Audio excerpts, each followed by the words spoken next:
और एक बात पते की बता दूं, सुनो, एक कौम है वो जो ट्रेन में बस में वो लोग मांगते हैं, ताली बजाते हैं, जानते हो? और की बोलिए हो? अरे बोलो हो ना हो, छक्का हिजरा जो बोलो। एक बार पते की बात बताऊं, सुनो, पते की बात बताऊं, सुनो। मैंने तजर्बा किया है नौजवानों, तुम भी तजर्बा करके देख लेना। यकीन ना हो तो किसी हिजड़े से पूछ के देख लेना। मैं सफर करते रहता हूं ना ट्रेन में, तो वो लोग ट्रेन में जब चढ़ते हैं ना तो 2-4 की जमात होती है उन लोगों की, अकेला नहीं, 2-4 5-6 निकलते रहते हैं और जबरदस्ती करते रहे, निकाल निकाल। मेरे पास नहीं आता वो लोग, मेरे पास देख के हम समझे कि शायद हम लोग मौलाना साहब हैं इसलिए नहीं आता है। और इत्तेफाक ने कुछ दिनों के बाद वो जो लोग चढ़ा ना, तो एक से मैंने कहा कि बाबू 10 रुपए ले लीजिए। बोला नहीं मौलाना साहब आप रखिए, आपसे नहीं लेना। तो उनको बुलाया, मैंने कहा कि अच्छा ये बताइए सबसे पैसा लेते हैं आप, हमसे काहे नहीं लेते? बोला नहीं आपके चेहरे पे दाढ़ी ना है, हम मर्द से पैसा नहीं लेते हैं, हम मर्द से पैसा नहीं लेते हैं। तो पता ये चला कि जिसके चेहरे पे दाढ़ी होती है हिजड़ा भी उसका अदब करता है, वो समझता है ये मर्द है। यहां का नौजवान हमारा है दाढ़ी जहां निकली खुट्टी, अरे निकालो जल्दी हो, खुजलावे जो। अच्छा देखिए, नाई की दुकान में बैठकर कहता जल्दी छीलो, उस वक्त भी दाढ़ी कहती है मत छीलो, तुम मर्द हो। अच्छा ये बताइए, दाढ़ी जब भी निकलती है मर्द के चेहरे पे निकलती है, औरत के चेहरे पे दाढ़ी देखे? अरे बोलो ना भाई, नहीं। मर्द के चेहरे पे दाढ़ी निकलती है, औरत के चेहरे पे कभी दाढ़ी नहीं निकलती है। ये दाढ़ी भी बड़ी जिद्दी है, कुर्बान जाओ, वो निकलती है मर्द के चेहरे पे। ये नाई के दुकान में बैठ के बोलता जल्दी छिलो जल्दी छिलो, तो दाढ़ी कहती है तुम मत छिलो, तुम मर्द हो, तुम मर्द हो। ये बोल जाने हम मर्द नहीं, हम वहां है, जल्दी छिलो। इसलिए मेरे नौजवानों, मेरे बच्चों, अल्हम्दुलिल्लाह सुम्मा अल्हम्दुलिल्लाह, मोमिन की पहचान दाढ़ी है। और कुर्बान जाओ नौजवानों, एक बात याद रखना, अभी फिलिस्तीन में इस्राइल में जंगें हो रही है, और कुर्बान जाओ वहां का नौजवान अभी निकाह नहीं किया, अभी निकाह नहीं करता, शादी बंद है, निकाह बंद है। मीडिया वालों ने नौजवान से पूछा, ए नौजवान तुम निकाह क्यों नहीं करते हो, तुम जवान हो? वो नौजवान ने जवाब दिया कि हम लोगों ने अहद किया है कि जब तक मस्जिद अक्सा को आजाद नहीं करा लेंगे हम निकाह नहीं करेंगे। वो मेरा क़िबले अव्वल मस्जिद अक्सा, सुब्हानल्लज़ी अस्रा बिअब्दिही लैलन मिनल मस्जिदिल हराम इलल मस्जिदिल अक्सा। मैं उन माँ बहनों को सलाम करता हूं, मेरे माँ बहनों तुम ग्रुप में लोन में उलझे हो, हमारी माँ बहनों को देखो, फिलिस्तीन की बेटियों को देखो, गोद में मुर्दा बेटा है, 4 साल का बच्चा लाश गोद में है, शोहर की लाश यहां पड़ी है, शहीद हुआ है। मीडिया वालों ने पूछा कि बहन इस वक्त क्या कहना चाहती हो, तो वो बहन कहती है कि अल्हम्दुलिल्लाह, मेरा अल्लाह जिस पर राजी है मैं भी उस पर राजी हूं। ये मेरा एक बेटा क्या, अगर मेरा 10 बेटा होता तो मैं अल्लाह के नाम पे कुर्बान कर देता।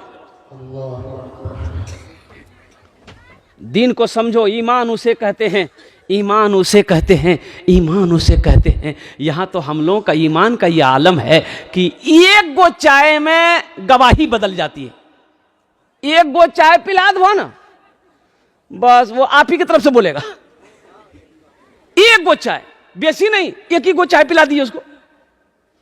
और आलम यह है, चाय की दुकान में बैठा हो, एक आदमी आया, भैया अस्सलाम वालेकुम, बैठो भैया बैठो, क्या खबो, मलाई खबोगी चाय खबोगी? खा के बेचारा चला गया। दूसरा आदमी बोला कि कैसे हो? बोला फालतू आदमी है। इसलिए मेरे भाइयों, मेरे नौजवानों, अल्लाह की बारगाह में दुआ करो कि अल्लाह हम लोगों के ईमान को मजबूत बना दे। और आमीन बोलो। हाँ, ईमान मजबूत हो। अल्लाह के रसूल सल्लल्लाहु अलैहि वसल्लम ने आखिरी हज के वक्त में इरशाद फरमाया कि लोगों, मैं तुम्हारे दरमियान दो चीज़ों को छोड़कर जा रहा हूँ। कई चीज़ों को? दो चीज़ों को छोड़कर जा रहा हूँ। तो साहबा ने अर्ज़ा किया, आमिना के लाल, वो दो चीज़ें क्या है? अल्लाह के रसूल ने इरशाद फरमाया, एक अल्लाह का कुरान है और दूसरी चीज़ मेरी सुन्नत है।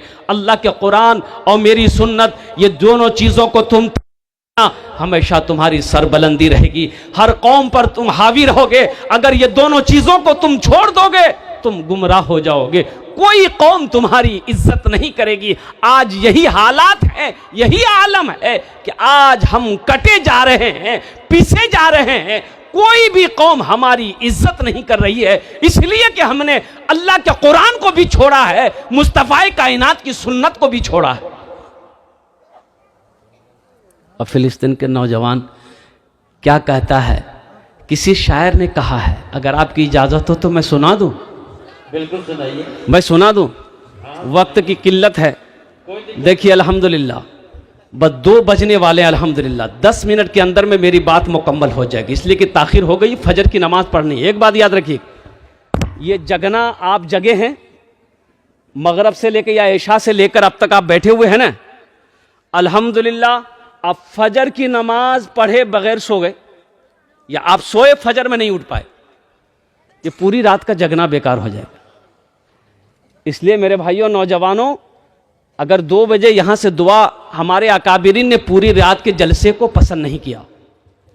बड़े बड़े शहरों में कलकत्ता, मुंबई, लखनऊ आइए, आप देखिए, वहां मगरिब बाद जलसा शुरू होता है, रात 11 बजे 12 बजे तक जलसा खत्म हो जाता, ताकि लोग सोए, फजर की नमाज पढ़ें, फिर कारोबार है, तिजारत है, अपने अपने काम करें।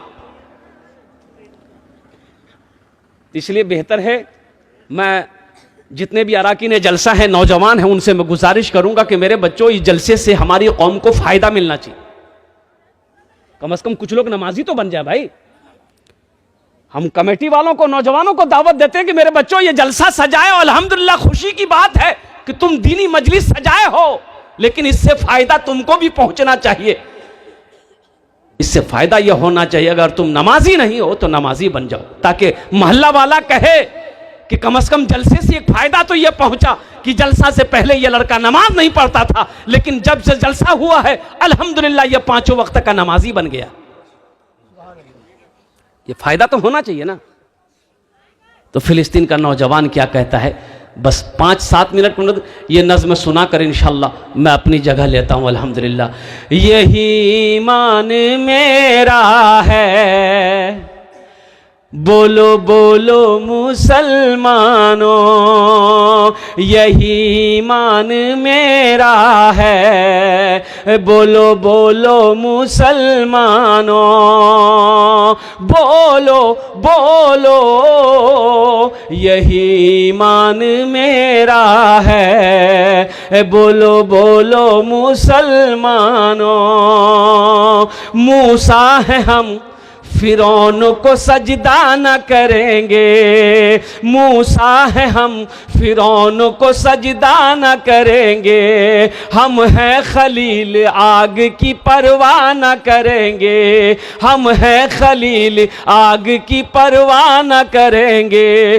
बू जहल अगर तुम हो तो हम भी बिलाली हैं, बू जहल अगर तुम हो तो हम भी बिलाली हैं, मर जाएंगे ईमान का सौदा न करेंगे, यही ईमान मेरा है, बोलो बोलो मुसलमानों, बोलो बोलो मुसलमानों, यही ईमान मेरा है। इसलिए मेरी माँ बहनों से भी गुजारिश है कि जो बेनमाजी हो नमाजों का पाबंद बन जाओ। इंशाअल्लाह अमल करेंगे। भाई नौजवानों, मैंने पहले कहा था कि देखिए जलसा सुनने से नहीं होता है। आपने तकरीरें सुनी उलमाए किराम की और फिर आप अमल ना हो मेरे भाई, मेरे नौजवानों, मेरे बच्चों, तो फिर ये सुनना बेकार हो जाएगा। अल्लाह इसके बारे में भी पूछेगा कि मेरे कुरान को तुमने नहीं सुना, उलमा की बातों को तुमने सुना कि नहीं सुना?